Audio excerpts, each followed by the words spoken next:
Salut, c'est Mélanie. Aujourd'hui, je vous montre une technique de broderie japonaise, le sashiko. Le sashiko. Pour ce tuto, vous aurez besoin d'un vêtement à réparer ou customiser, ou simplement de tissu, de fil de coton perlé, d'aiguilles à coudre avec un chat suffisamment large, d'un porte-mine crétailleur, de papier carbone, de fil à bâtir. Première partie, les techniques de base.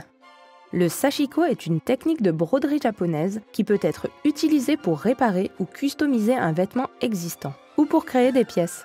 J'ai choisi de réparer ce jean troué au niveau du genou. Mais avant ça, voyons les techniques de base pour s'initier au sashiko. Nous utiliserons des carrés de jean comme pièce d'étude. La première étape consiste à reporter le motif à broder. Dans ce premier exemple, nous allons créer une grille qui nous servira de base pour créer un motif régulier. Le porte-mine crétailleur est un allié idéal pour tracer le motif à broder. Utilisez une règle de patchwork pour tracer des lignes parallèles. Espacez-les de 1,5 cm. Adaptez l'écart en fonction de la taille du motif que vous souhaitez réaliser. Tracez ensuite des lignes perpendiculaires de la même façon pour avoir une grille. Votre grille est tracée. Vous pouvez à présent reporter votre motif. Changez la couleur de la mine pour que le motif soit facilement identifiable. Vous retrouverez des exemples de grilles de motifs de sashiko dans la description de cette vidéo. Votre motif est prêt. Vous pouvez passer à la broderie. Commencez par broder un cadre tout autour du motif. Prenez du fil à broder et une aiguille à broder avec un chat adapté. Préparez une aiguillée, c'est-à-dire une aiguille enfilée, pour éviter les nœuds pendant la broderie. Évitez de préparer votre aiguillée avec un morceau de fil trop grand. 50 cm de fil devrait suffire. Commencez par planter votre aiguille côté envers dans l'un des angles. Laissez quelques centimètres dépasser sur l'envers. Plantez votre aiguille 3 mm plus loin et faites-la ressortir par le premier trou. Vous faites ainsi un point d'arrêt pour sécuriser votre broderie. Piquez à nouveau dans le deuxième point et faites ressortir l'aiguille 2 mm plus loin. La broderie sashiko repose sur le principe d'économie de geste. Gardez votre aiguille immobile et créez vos points en pliant le tissu comme un accordéon et en piquant dans les plis formés. Veillez à ce que les plis soient le plus réguliers possible pour que les points le soient aussi.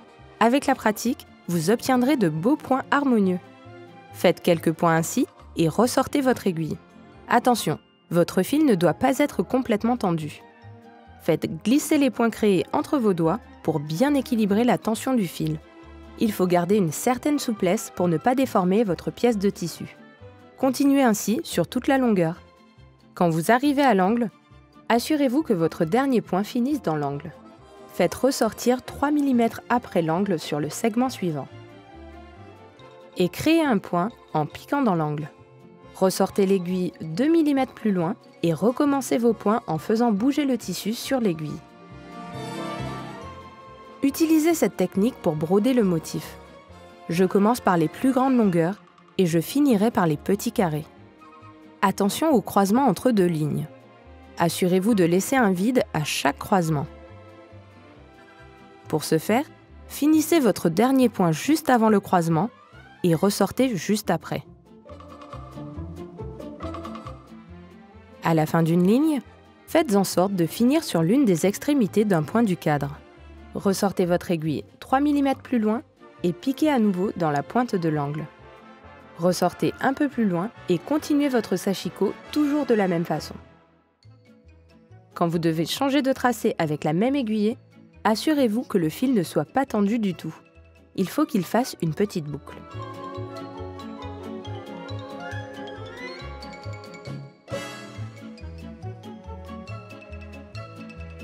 Continuez ensuite votre broderie, toujours de la même façon. Quand vous arrivez en fin d'aiguillée, gardez une petite longueur de fil pour bloquer le fil en le passant à travers 5 ou 6 points sur l'envers de votre ouvrage. Tadam! Mon premier motif est fini. Le rendu de cette technique de broderie est vraiment très beau, vous ne trouvez pas? Voyons maintenant une deuxième méthode pour reporter un motif. Cette fois-ci, utilisez une feuille de papier carbone. Placez votre tissu par-dessus, endroit du tissu contre la craie de la feuille. Finissez par placer votre motif imprimé par-dessus le tout. Utilisez un crayon pour repasser toutes les écailles du motif. Ce dernier apparaît donc à la craie sur votre tissu.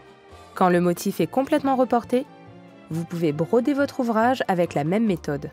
Comme tous les travaux d'aiguille, c'est un peu long, mais très agréable à faire et le résultat en vaut vraiment la peine. Il existe une grande variété de motifs. Nous vous en mettons à disposition en téléchargement gratuit. Cliquez sur le lien dans la description de la vidéo. Vous pouvez aussi dessiner vos propres motifs. Après les pièces d'études, passons au cas pratique. Deuxième partie, la pratique. Nous allons réparer un jean troué. Retournez le jean sur l'envers. Coupez un bout de jean un peu plus large que le trou de votre pantalon. Choisissez un coloris assez proche. Mais rien n'empêche de jouer sur le contraste. Utilisez un fil de bâti pour maintenir le tissu en place pendant que vous réparez le jean. Faites de grands points tout autour et quelques points à l'intérieur. Pour fixer la pièce à l'intérieur du jean, vous pouvez broder autour de la pièce ou la thermocoller. Retournez votre jean sur l'endroit et coupez les fils qui dépassent autour du trou. Un petit coup de fer à repasser pour travailler bien à plat. Utilisez votre règle de patchwork pour créer une grille autour du trou. Le tracé doit dépasser de l'ouverture. C'est parti, vous pouvez commencer votre broderie sashiko. J'ai choisi de faire de petites croix. Commencez par broder les lignes horizontales et passez ensuite aux lignes verticales pour créer vos croix. Et voilà une bonne chose de faite. Le sashiko est une super technique pour réparer des pièces. C'est quand même mieux que de les jeter. Vous pouvez aussi redonner une seconde vie à une pièce en la customisant. C'est ce que j'ai fait avec cette veste en jean que je ne portais plus. Je l'adore. Alors, envie de vous lancer ?